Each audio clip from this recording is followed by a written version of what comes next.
खडक पोलीस स्टेशनला काल रात्री जिल्हाधिकारी कार्यालयाचे प्रतिनिधी यांनी एक फिर्याद दिलेली आहे। त्या अनुषंगाने एकूण एक तहसीलदार आणि 8 इतर आरोपी विरुद्ध क्रिमिनल कॉन्स्पिरसी, चीटिंग, फोर्जरी या अंतर्गत गुन्हा दाखल करण्यात आलेली आहे। तपास ईओडब्ल्यू कडे वर्ग करण्यात आलेली आहे। तपास अनुषंगाने पुढील कारवाई करण्यात येईल।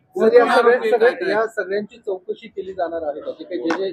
बरोबर आहे ना, बरोबर आहे। तहसीलदार यामध्ये आरोपी क्रमांक 1 आहे, इतर 8 आरोपी आहे। त्याचे बद्दलची जे गुन्हा दाखल, जे फिर्याद प्राप्त झाला त्याच्या अनुषंगाने गुन्हा दाखल करण्यात आलेली आहे आणि तपास ईओडब्ल्यू कडे वर्ग करण्यात आलेली आहे।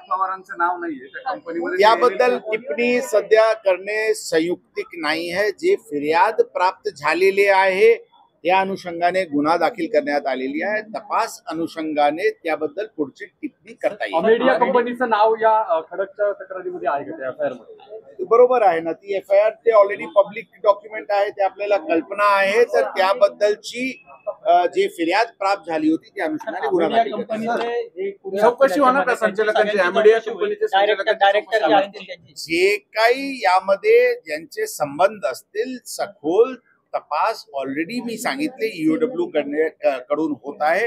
जे संबंधित या प्रकरणाची रिलेटेड डॉक्युमेंट्स आहे ते संबंधित सरकारी विभाग कडून घेऊन त्याचे पडताळणी केल्यानंतर याबद्दल पुढची रूपरेखा तयार करण्यात येईल। या कंपनीच्या काही पैशांचं काही इकडून तिकडून आवागमन झालं, त्याचं काही होणार का?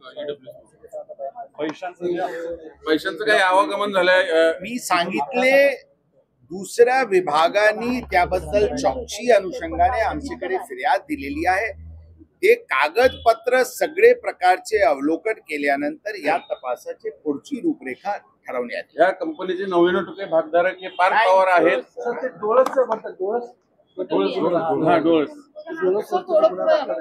काल ते त्या प्रकरणात अंदाजन 14 कोटी रुपयाची फसवणूक बद्दलचे गुन्हा दाखल करण्यात आलेले आहे।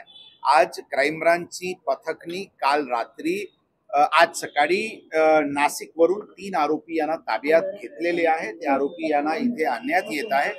त्यांचे इंटरोगेशन आणि पुढील कारवाई ईओडब्ल्यू कडून होणार आहे। तपास ते पण ईओडब्ल्यू कडे